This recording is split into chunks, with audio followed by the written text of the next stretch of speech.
José Bricelino, eu agradeço imenso, essas palavras são fantásticas e como dizia um famoso escritor, se eu soubesse que tinha vivido isso tudo, tinha aproveitado cada momento.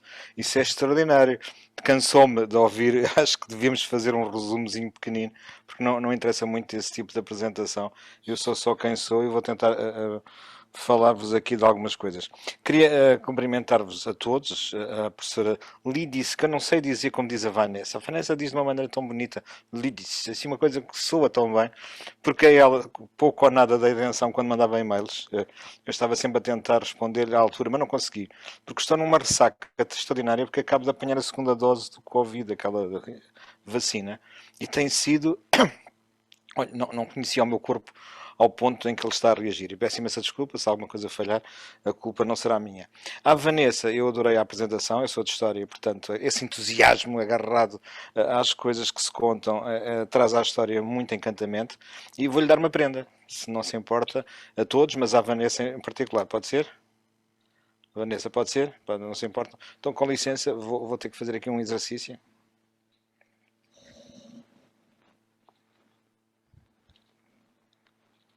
Maravilhoso! É uma prenda, Obrigada! é uma prenda Obrigada! da janela do sítio onde estou para a Vanessa em particular, porque tem tudo a ver com aquilo que ela acabou de dizer.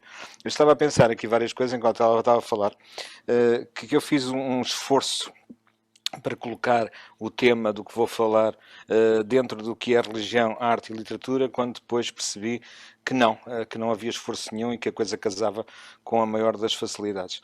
Queria também dizer-vos uma coisa, o mundo pós-pandémico, não sabemos o que é, ainda estamos a tentar viver o mundo pandémico.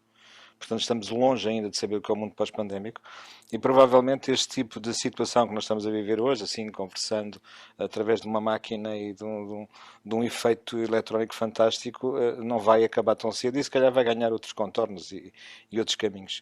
Queria também dizer que quando a professora Vanessa falava das qualidades atribuídas ao objeto e depois falou do princípio do século XX, da Primeira Guerra e tal, e eu, como é a minha área de estudos, comecei a pensar então, nessa mesma altura aparece o Duchamp e a sua taça e que vai criar essa qualidade atribuída aos objetos para transformá-la noutras coisas. Aquele urinol do Duchamp vai estragar isso tudo às interpretações e criar um novo caminho para as ideias. Queria também dizer, antes de começar a falar sobre o tema, peço desculpa, porque parece o Bricelinos a apresentar-me, que há uma gralha logo à cabeça. Não é cosmos com O. Não é cosmos como se pode pensar no grande magno universo que agora já se percebe que tem umas novidades a contar-nos. Desde ontem foi anunciado que os buracos negros afinal não têm fissuras e são coisas homogéneas e desde ontem apareceu uma série de novidades sobre o cosmos, mas não é esse cosmos. Este cosmos é uma forma contracta de dizer Community School Museums e é com U. É Cosmos com U. Eu tinha alertado para isso, mas parece que o cartaz já estava feito e peço desculpa, mas vou tentar emendar agora com o que vou dizer. Queria também dizer-vos, antes de começar, que há várias coisas que são minhas convicções. Uma delas, eu vou falar de museus, de alguma forma, e começo por dizer que um bolso de criança é já por si um museu.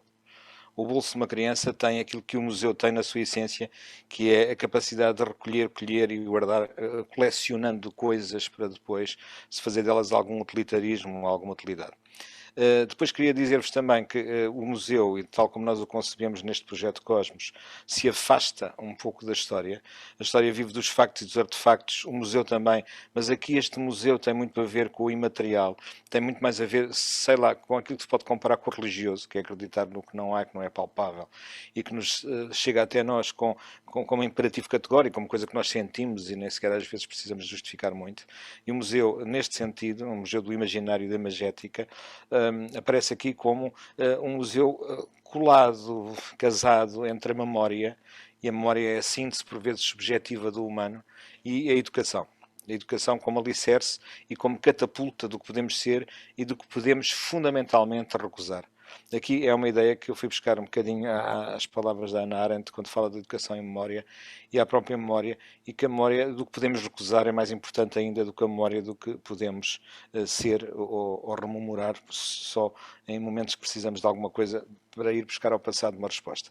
Aqui a memória é uma coisa que nos está a inquietar neste mundo que estamos a viver, no mundo pós-pandémico, porque aquilo que assistimos é toda uma nova política de memórias do nosso tempo, uma coisa nova que está a surgir e também uma transculturalidade no que respeita à memória e principalmente assistimos a uma vontade de amnésia muito grande em relação ao mundo em que vivemos.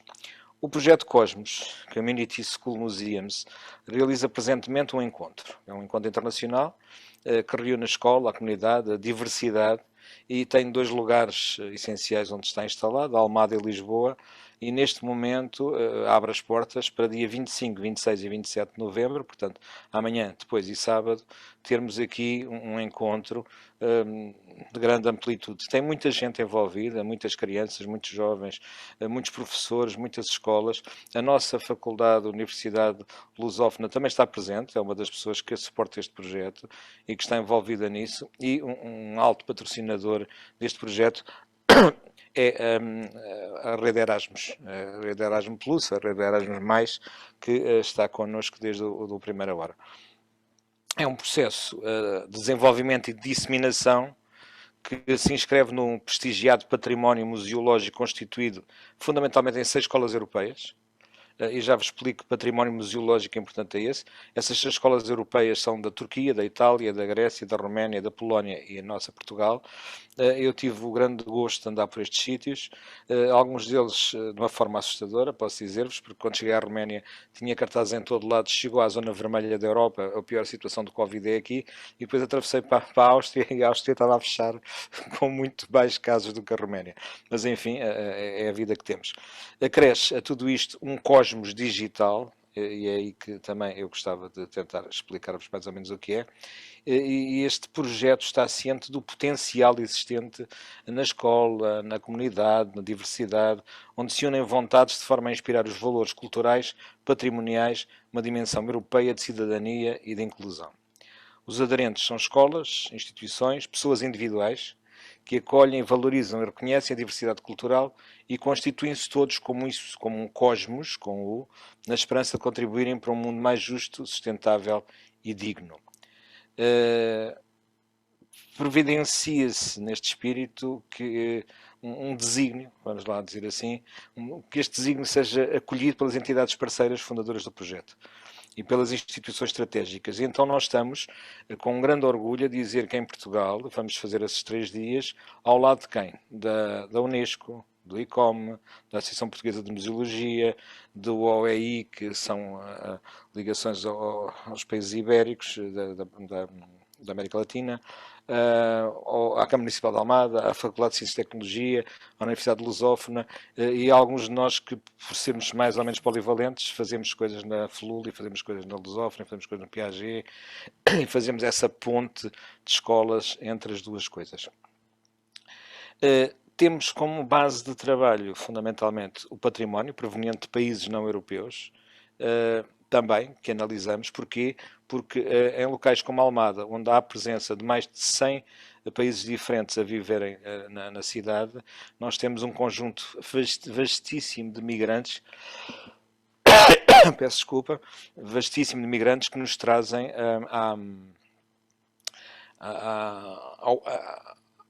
à qualidade do que fazemos, muitas informações, muitos objetos, muitas coisas, e às vezes uma outra coisa que faz a museologia contemporânea saltar em frente, que é um imaginário e uma capacidade de rememoração e de presença do que se passou com eles, com os pais, com os avós, e que querem rever quando estão connosco e criando espaços que são valorizados, para nós percebermos quem é que são aqueles povos, como é que vivem, o que é que sentem, o que é que pensam.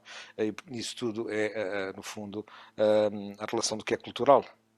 Eu lembro-me de uma frase do George Steiner, que não sei porquê toda a gente está a chamar de George Steiner, embora a raiz seja francesa e ele também, afirmava o George Steiner que cada época histórica se contempla num quadro e na mitologia ativa do seu próprio passado, ou de um passado tomado de empréstimo a outras culturas.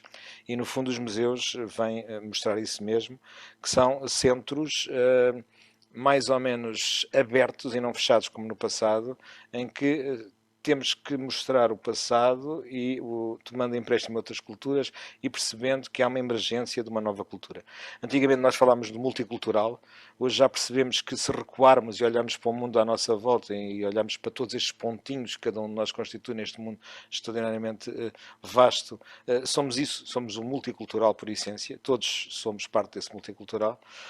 Provavelmente o interesse dos estudos culturais hoje em nós debruçarmos sobre universos culturais e esses universos têm a unidade mais radical e unívoca que é o próprio ser humano. Nós estudamos o ser humano porque é o universo cultural mais essencial. Ele próprio é um museu ambulante, é um museu em ambulatório, no caso agora também das vacinas, mas em ambulatório das ideias, das palavras, das construções. Eu estava a pensar ainda há bocado, como a professora Vanessa referia, que a nossa palavra comum e a nossa cultura comum é o mar, e mais do que outra coisa, acima disso tudo, é o mar que nos une. E aqui o que nos une, no fundo, é a capacidade de sermos uma civilização única, uma única raça, que é a raça humana. E nisso temos todos diferenças.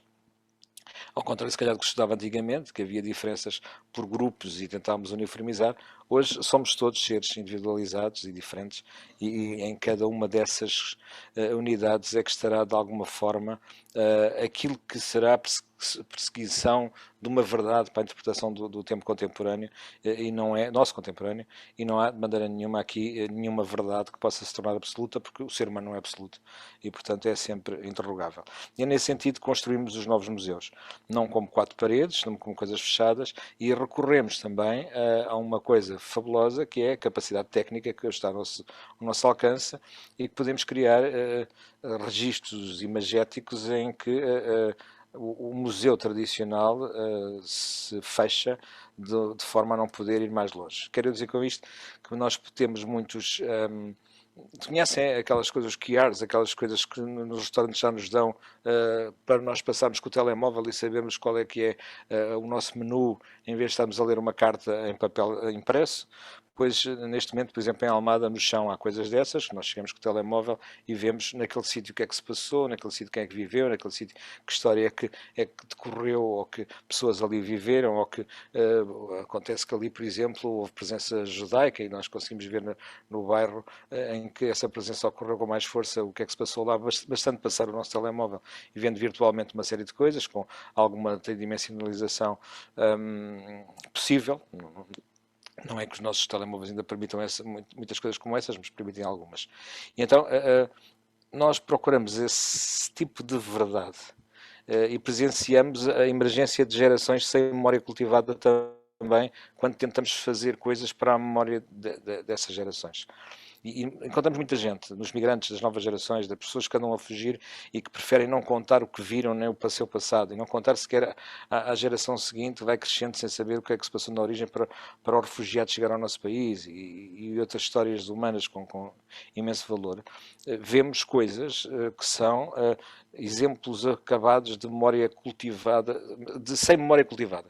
Isto é, há ali uma tentativa de amnésia cultural assumida e nós tentamos que, para as pessoas saberem as suas raízes e não repetirem coisas do passado e não tornarem a voltar atrás, que seja muito interessante ter estes momentos de museus virtuais para perceberem, eu sou sírio, vivi esta guerra, os meus pais também, fugimos dela, atravessámos vários continentes, chegamos aqui, estamos em Almada, nem se percebe como é que cá chegaram, mas estamos cá a trabalhar. Quem diz sírios diz tantos outros que ali estão connosco, afegãos, sírios, iraquianos, do Paquistão, todas possíveis e imaginárias origens estão ali connosco. Essas gerações que facilmente desvalorizam o valor da vida humana acabam por ter uma atitude muito violenta quando não têm enquadramento. Algumas, há quem diga, que matam pelo prazer de se sentir vivos.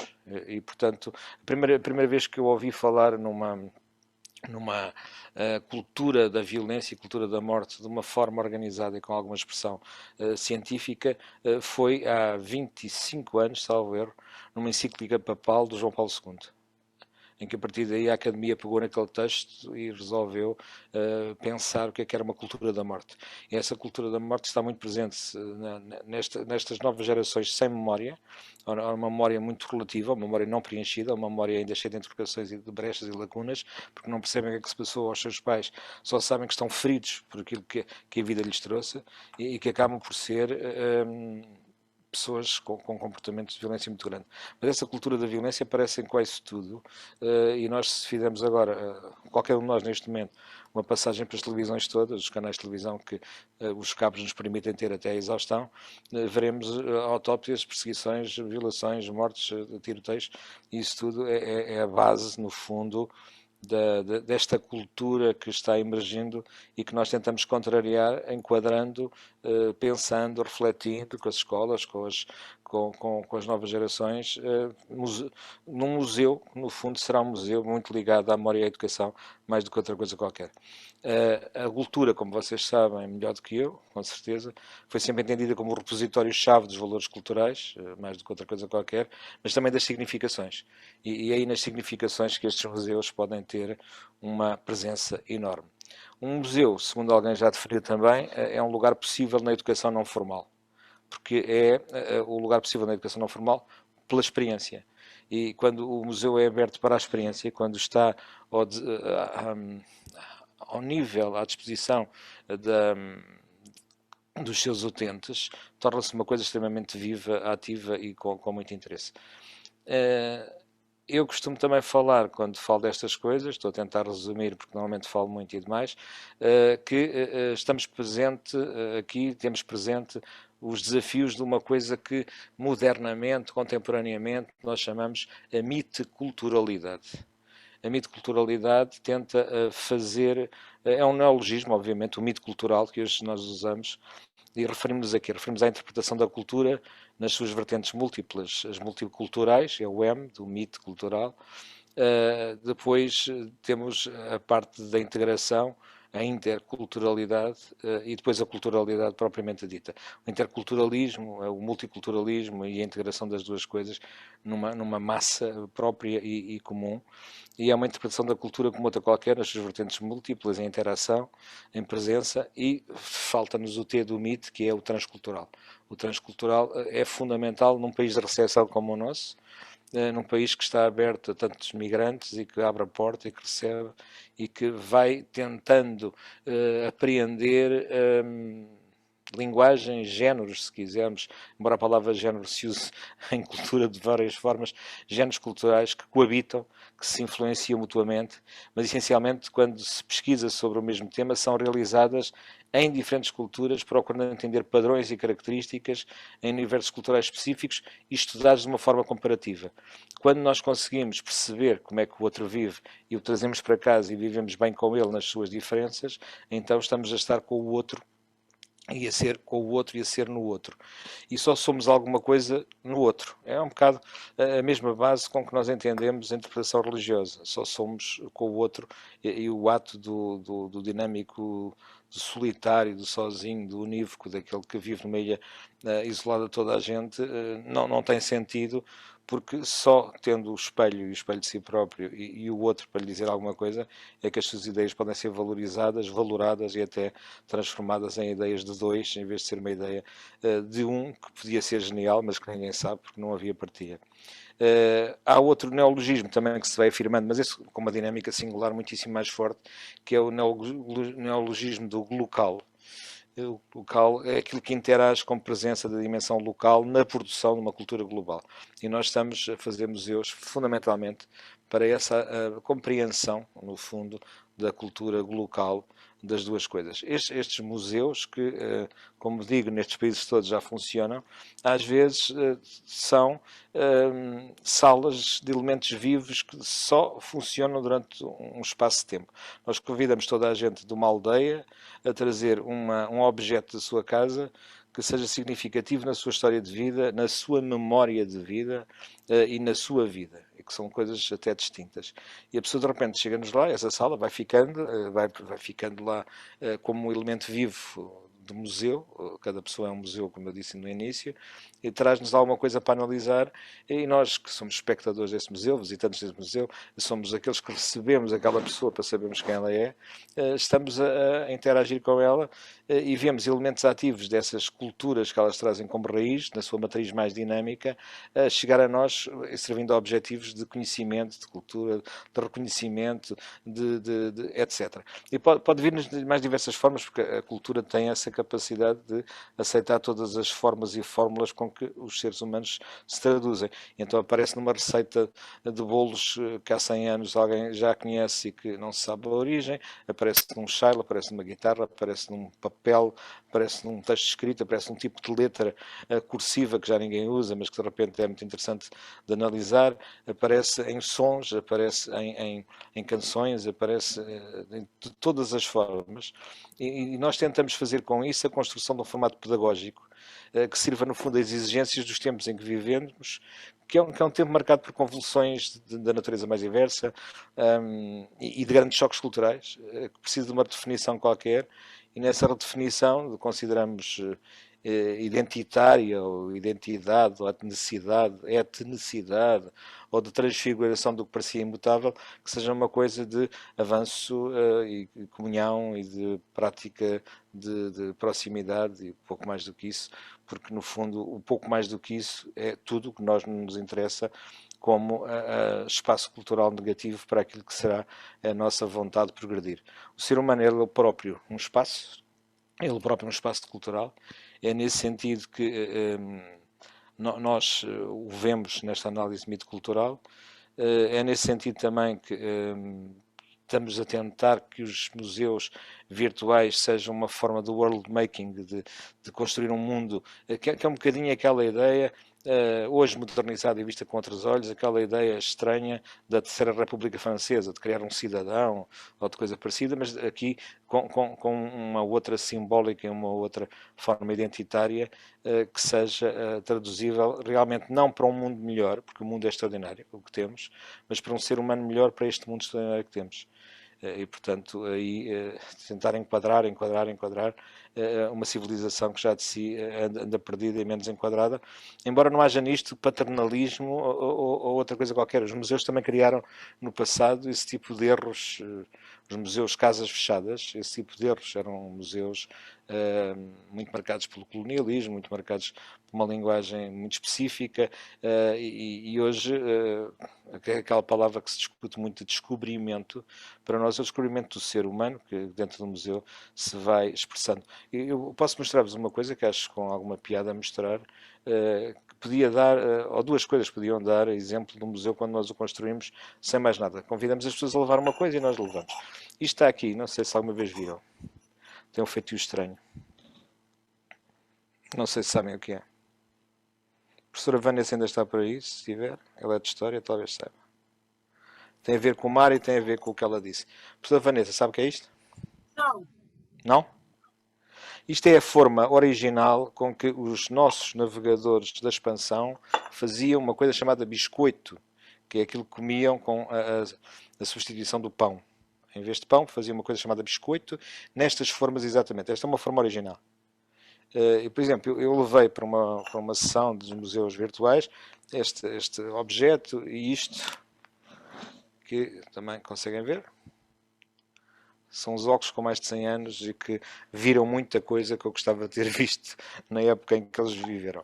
E sobre isto, sobre estes óculos, estas lentes intocadas e aquela forma de fazer pãozinho para os navegadores, há tanta coisa a dizer, a construir, a tornar museu e a deixar na cabeça das pessoas ensinamentos, pistas, coisas, recolhas, coisas de trabalho, etc. Como no fundo é a mesma coisa quando nós vamos ao museu e nos interessamos pelo espaço. Chegamos lá, gostamos muito daquele espaço, vemos uma peça, queremos saber mais sobre a peça, trazemos um catálogo, vamos para casa, vamos pesquisar, vamos para a internet, vamos para todo lado, para aquele santo Google que no fundo nós achamos que é o Deus da nova contemporaneidade, não sendo, e que vamos pedir-lhe a ele, explica-me.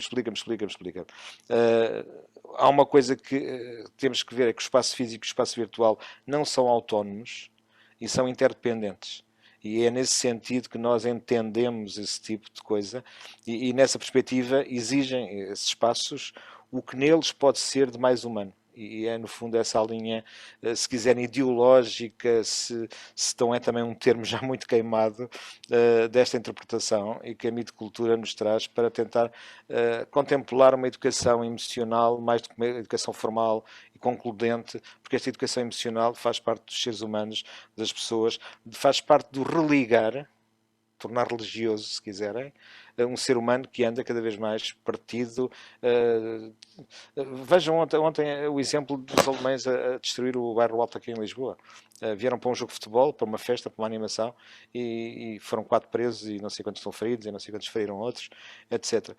E é preciso religar de alguma forma as pessoas que andam partidas e não ligadas entre si, e no fundo aqui nós, não tendo soluções nenhumas, tendo só propostas, vemos nos museus, nas escolas, receptáculos de cultura efetiva e afetiva. E é nesse sentido que eu vos trago o Cosmos. Depois, porque é uma área que me é muito querida, eu só concluía falando muito pouquinho sobre a memória. A memória é um termo que tornou-se um conceito-chave em domínios de saber tão diversos como as ciências da cultura, as ciências sociais, a história, a filosofia, a pedagogia, a psicologia e outros. Não era muito tido em conta até aos anos 80 do século passado. Depois apareceram grandes analistas que começaram a falar da memória, e obviamente que falei da Hannah Arendt ainda há bocado, com ela veio um outro tipo de ideia e um outro tipo de mergulho dentro de que raio de coisa é essa que é a memória.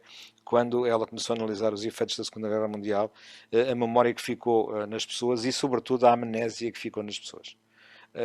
Eu lembro-me de ouvir histórias quando era pequeno de pessoas que viveram, por exemplo, na Bélgica, que matavam a tiro cães, o pastor alemão, só porque era um pastor alemão, porque tinha invadido a Bélgica, os alemães tinham invadido a Bélgica com um pastor alemão no ponto de uma trela, e que os belgas matavam a tiro quando viam, porque era um cão nazi.